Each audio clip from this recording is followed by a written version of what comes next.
उत्पत्ति अध्याय 18। अब्राहम ममरे के बांज वृक्षों के बीच कड़ी धूप के समय तंबू के द्वार पर बैठा हुआ था। तब यहोवा ने उसे दर्शन दिया। उसने आंख उठाकर दृष्टि की तो क्या देखा कि 3 पुरुष उसके सामने खड़े हैं। जब उसने उन्हें देखा तो वो उनसे भेंट करने के लिए तंबू के द्वार से दौड़ा और भूमि पर गिरकर दंडवत की और कहने लगा, हे प्रभु, यदि मुझ पर तेरी अनुग्रह की दृष्टि है तो मैं विनती करता हूँ कि अपने दास के पास से चले न जाना।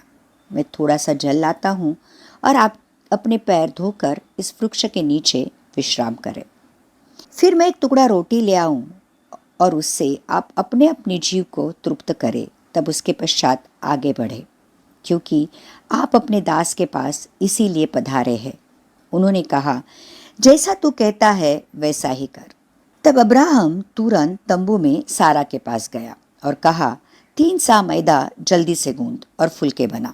फिर अब्राहम गाय बैल के झुंड में दौड़ा और एक कोमल और अच्छा बछड़ा लेकर अपने सेवक को दिया और उसने जल्दी से उसे पकाया। तब उसने दूध और दही और बछड़े का मांस जो उसने पकवाया था लेकर उनके आगे परोस दिया और आप वृक्ष तले उनके पास खड़ा रहा और वे खाने लगे।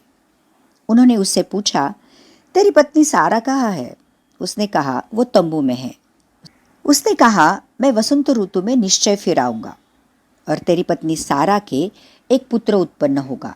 सारा तंबू के द्वार पर जो अब्राहम के पीछे था सुन रही थी।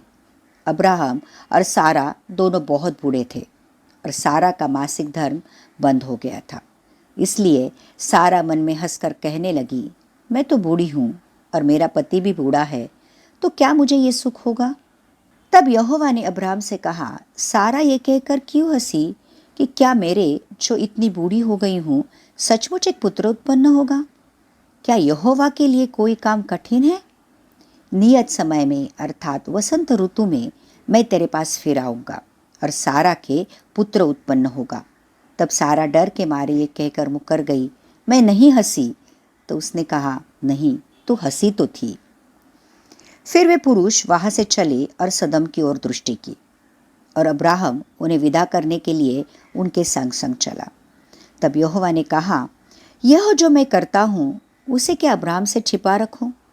अब्राहम से तो निश्चय एक बड़ी और सामर्थी जाति उपजेगी और पृथ्वी की सारी जातियां उसके द्वारा आशीष पाएगी, क्योंकि मैं जानता हूँ कि वह अपने पुत्रों और अपने परिवार को जो उसके पीछे रह जाएंगे आज्ञा देगा कि वे यहोवा के मार्ग में अटल बने रहे और धर्म और न्याय करते रहे, ताकि जो कुछ यहोवा ने अब्राहम के विषय में कहा है उसे पूरा करे।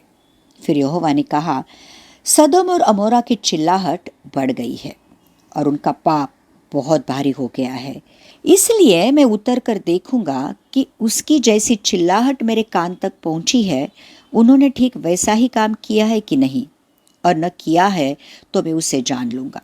तब वे पुरुष वहां से मुड़कर सदोम की ओर जाने लगे, पर अब्राहम यहोवा के आगे खड़ा रह गया। तब अब्राहम उसके समीप जाकर कहने लगा, क्या तू सचमुच दुष्ट के संग धर्मी को भी नाश करेगा? कदाचित उस नगर में 50 धर्मी हो तो क्या सचमुच उस स्थान को नष्ट करेगा और उन 50 धर्मियों के कारण जो उसमें है न छोड़ेगा? इस प्रकार का काम करना तुझसे दूर रहे कि दुष्ट के संग धर्मी को मार डाले और धर्मी और दुष्ट दोनों की एक ही दशा हो, ये तुझसे दूर रहे। क्या सारी पृथ्वी का न्याय न करे? यहोवा ने कहा, यदि मुझे सदोम में 50 धर्मी मिले तो उनके कारण उस स्थान को छोड़ूंगा। फिर अब्राहम ने कहा, हे प्रभु सुन, मैं तो मिट्टी और राख हूं, तो भी मैंने इतनी ढिठाई की कि तुझसे बात करूं। कदाचित उन 50 धर्मियों में से 5 घट जाए, तो क्या तू 5 के घटने के कारण उस सारे नगर का नाश करेगा? उसने कहा, यदि मुझे उसमें 45 भी मिले तो भी उसका नाश न करूंगा। फिर उसने उससे यह भी कहा, कदाचित वहाँ 40 मिले। उसने कहा, तो मैं 40 के कारण भी ऐसा न करूंगा। फिर उसने कहा, हे प्रभु, क्रोध न करे तो मैं कुछ और कहूँ। कदाचित वहाँ 30 मिले। उसने कहा, यदि मुझे वहाँ 30 भी मिले तो भी ऐसा न करूंगा। फिर उसने कहा, हे प्रभु सुन, मैंने इतनी ढिठाई तो की है कि मैं तुझसे बात करूं। कदाचित उसमें 20 मिले। उसने कहा, मैं 20 के कारण भी नाश न करूँगा। फिर उसने कहा, हे प्रभु, क्रोध न कर, मैं एक ही बार और कहूँगा, कदाचित उसमें 10 मिले। उसने कहा, तो मैं 10 के कारण भी उसका नाश न करूँगा। जब यहोवा अब्राहम से बातें कर चुका, तब चला गया और अब्राहम अपने घर को लौट गया।